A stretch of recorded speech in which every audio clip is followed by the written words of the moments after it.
Here to discuss the findings, Judicial Watch investigative reporter Irene Garcia Skyping in this morning from Coral Gables, Florida.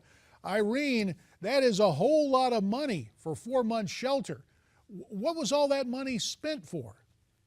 Well, before we get into that we have to keep in mind that's only for 2,400 of these unaccompanied alien children, and a total of more than 70,000 have entered. So this is just a snippet of what it's cost American taxpayers.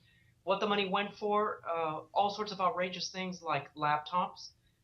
More than $500,000 went for long distance calls because it was important that these kids called back home in Central America twice a week at least.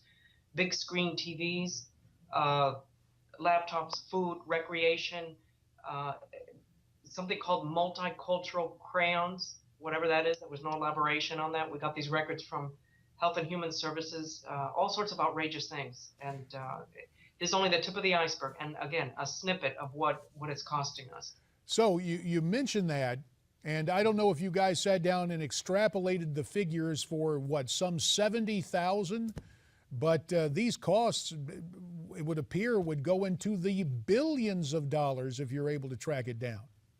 Without a doubt. I mean, to track records down from the government, you have to be very specific, and you have to ask for specific certain records. These were records from these two different military bases, Fort Sill in Oklahoma and Lackland Air Force Base in Texas. And we specifically, because we knew, we had knowledge that there was unaccompanied alien children being housed there.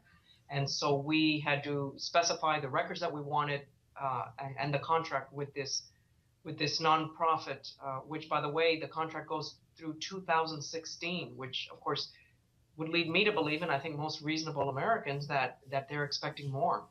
That's right. Now, again, that end date is September 30th of 2016, so you've got that projected on into a couple of years down the road. But even the prior bidding for housing illegals took place before the influx. So it would appear this was done with the prior knowledge, with amnesty designs of forethought by HHS, by Homeland Security, and ultimately by the White House.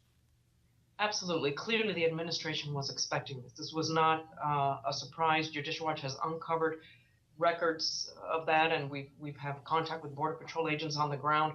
We also monitored media in Central America, the local newspapers in Guatemala, Honduras, Nicaragua, where these kids were coming from, and their foreign diplomats went on the record in their media outlets and in their newspapers saying that they had a deal with the U.S. government. And in fact, they were advising them on what the children should have with them, what kind of identification to facilitate the process of entering the country.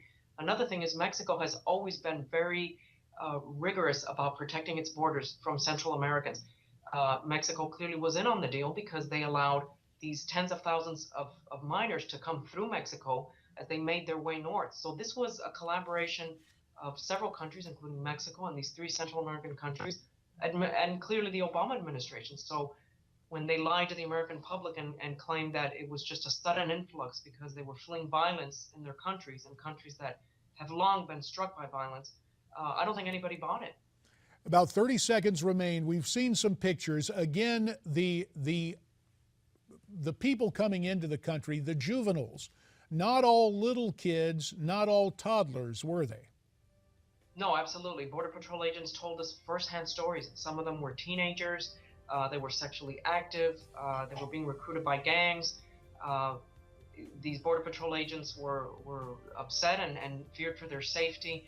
So they were not all the little kids that the Obama administration liked to portray, sleeping under Red Cross blankets. That's Irene Garcia, we know you'll continue to follow the story. Thanks so much for your time.